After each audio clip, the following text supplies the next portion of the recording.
That whirring is the sound of success.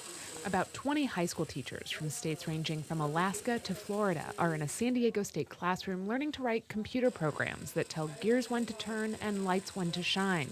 They're part of this summer's class of trainees for Project Lead the Way. The national nonprofit develops engineering, technology, and biomedical curriculum for middle and high school students. That's your negative 127 is where you start. Jen Kluczynski is spending her second summer in San Diego training teachers to deliver the engineering curriculum. What we're doing with the training right now is getting the teachers prepared to go into their classrooms and use the equipment and use the programs and be prepared to answer questions that their students might have so that they can go in and feel confident in what they're actually teaching.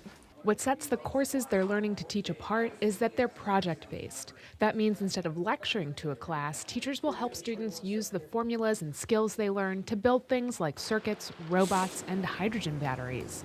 Rancho Bernardo teacher Lisa Barnett is new to the Project Lead the Way curriculum, but she has been leading her school's robotics team, so she knows what effect hands-on lessons that end in working machines mean for her classroom. In my classroom, that means that I get more one-on-one time with each kid and get to celebrate with them when they experience something that works. And she's seen that applying math and science to solving real-world problems accomplishes another goal that's important to her. I have always been really strongly motivated to try and get more women into science.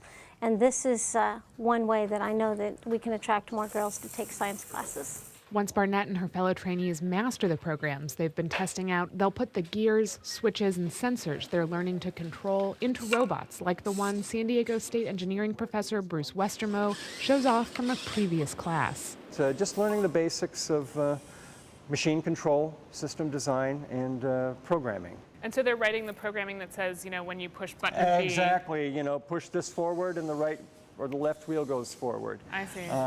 Hit this button and the motor turns it one way so it drops the arm or raises the arm. Westermo directs the engineering curriculum training and agrees with Barnett that Project Lead the Way's courses target students who might not otherwise consider going into tech fields. This is not an honors program for just the brightest kids. The top 20%, they'd probably go into engineering or technology anyways. What this program does is help to grab that middle 60% of kids that never saw the relevance of algebra or calculus, but when they see it applied to something and why you need to learn it, it suddenly opens them up. Opening more students up to fields like engineering matters to California companies like Qualcomm and Chevron, which sponsor Project Lead the Way in California, says Westermo. We need to grow our own workforce, and it's part of the reason I think it has been popular in California, because it's really hard to hire someone from Iowa or Nebraska to move out here to try and buy a house and to meet this standard of living. But if we can attract the kids that grew up in San Diego, train them to fill those jobs, they're going to want to stay in San Diego, and they more likely will. Westermo says Project Lead the Way's courses are being offered at 375 middle and high schools in California, which get the curriculum for free but have to pay for teacher training and materials. Students from those classes become eligible for scholarships at SDSU's School of Engineering. There are about 30 scholarship recipients at the school now. Westermo says the performance of Project Lead the Way students in other states bodes well for their success.